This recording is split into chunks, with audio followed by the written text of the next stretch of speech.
বৃষ্টি ভেজা সকাল, মেঠো পথ, ভোরের আলোটা আজ একটু অন্যরকম। দেশ বিদেশ থেকে আসা বন্ধুদের সাথে দেখা, সবাই হাসি মুখে সালাম দিচ্ছে, সালাম নিচ্ছে। ঈদ মুবারক ভাই, ঈদ মুবারক। এই মেঠো পথ ছোটবেলা থেকেই চেনা, আজও সেই পথে হাঁটছি ঈদগাহার দিকে। সবাই একসাথে, ধনী গরিব নেই কোনো ভেদাভেদ। এই তো ঈদের আসল সৌন্দর্য। দূর থেকেই ঈদগাহ ময়দান দেখা যাচ্ছে, মানুষ একসঙ্গে জড়ো হচ্ছে। আমরা সবাই ফুরফুরে মেজাজে হাঁটতে হাঁটতে ঈদগাহার নিকটে চলে এসেছি। আমরা ঈদগাহার ভেতরে প্রবেশ করতে শুরু করলাম। ঈদগাহার ভিতরে প্রবেশ করলাম, প্রবেশ করে দেখলাম ঈদগাহ ময়দানটা ভিজে হয়ে আছে, কেননা গতকাল রাত্রে বৃষ্টি হয়েছিল। আমরা নিজের নিজের পজিশন অনুযায়ী বসে পড়লাম। এদিকে ইমাম সাহেব বক্তব্য দিতে স্টার্ট করেছে। ইমাম সাহেবের প্রতিটি কথা যেন হৃদয়ে গিয়ে লাগছে, মনে করিয়ে দিচ্ছে ঈদ মানে শুধু নিজের খুশি নয়, সবার মুখে হাসি ফোটানো। এই ময়দানে বসে বুঝলাম ঈদের আসল সৌন্দর্য লুকিয়ে আছে একতা, ভালোবাসা আর দোয়ার মধ্যে। ইমাম সাহেবের বক্তব্য দেওয়া কমপ্লিট। এবার আমরা নামাজের জন্য প্রস্তুত হতে লাগলাম। আমরা সবাই কাতার সোজা করে নামাজের জন্য দাঁড়িয়ে পড়ব।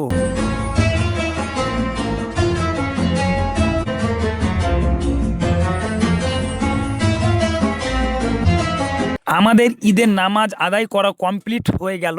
ইমাম সাহেব এবার খুতবা পেশ করছেন। আমরা সবাই খুব সুন্দরভাবে খুতবা পাঠ করা শুনছিলাম। খুতবা কমপ্লিট হওয়ার পরে আমরা সবাই সম্মিলিতভাবে আমাদের নবী হযরত মুহাম্মদ সাল্লাল্লাহু তাআলা আলাইহি ওয়াসাল্লামের প্রতি কিয়াম পাঠ করতে লাগলাম।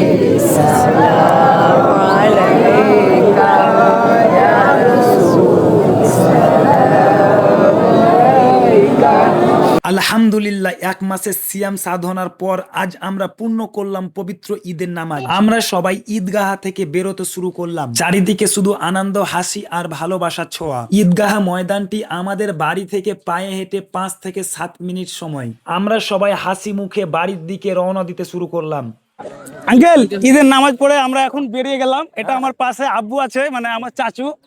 তো কেমন লাগলো ঈদের নামাজ পড়তে বলুন? খুব ভালো লাগলো। ভালো লাগলো। দেখতে পেলেন আজকে কিন্তু ওয়েদারটা খুবই সুন্দর, মানে আবহাওয়াটা খুবই সুন্দর। খুবই সুন্দর। তো আমাদের ঈদের নামাজ পড়া কমপ্লিট। এখন আমরা সেই আমাদের মেঠো পথ গ্রাম দিয়ে কিন্তু সোজা বাড়ির দিকে ধাবিত হচ্ছি। হ্যাঁ, তার আগে কিন্তু জানাজা ময়দান যেতে হবে তো, নাকি আঙ্কেল? না, জানাজা ময়দান না, সরি। গোরস্থান। হ্যাঁ, তার আগে কিন্তু আমাদেরকে আপনার গোরস্থান যেতে হবে। গোরস্থান। হ্যাঁ, গোরস্থান যাব। সরি, এটা মানে কথা বলতে বলতে মিস্টেক হয়ে গিয়েছে, নাকি গো বাপ? হ্যাঁ, ঠিক আছে। তো আমরা এখন গোরস্থান যাব। আমরা আজকে যেমন এই পৃথিবীতে ঈদের নামাজ পড়লাম, রোজা করলাম, এখন পর্যন্ত পৃথিবীতে আমরা সুস্থ অবস্থায় আছি। হ্যাঁ, আমাদের পূর্বপুরুষ যারা ছিল তারাও কিন্তু আমাদের মতো এই পৃথিবীতে ছিল, ঈদের নামাজ পড়েছে, রোজা করেছে। তো আজ তারা কিন্তু কবরে মৃত্যু শয্যায় সজ্জিত।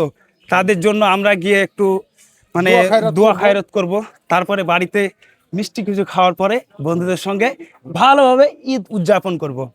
তাই তো চাচু? হ্যাঁ। আমরা হাঁটতে হাঁটতে আমাদের কবরস্থান পৌঁছে গিয়েছি। নিজের আত্মীয় স্বজন, গ্রামবাসী সবার জন্য প্রাণ খুলে দোয়া করলাম। আজ আমরা যেমন পৃথিবীতে আছি, সেই রকম আমাদের পূর্বপুরুষ এবং গ্রামবাসী সবাই কিন্তু একদিন এই পৃথিবীতে ছিল, আজ তারা নেই।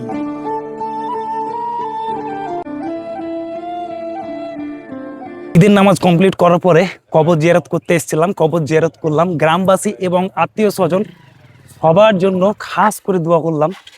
তো এখন আমরা বাড়ির দিকে এগোবো। ওয়ালাইকুম আসসালাম ওয়া রাহমাতুল্লাহি ওয়া বারাকাতুহু।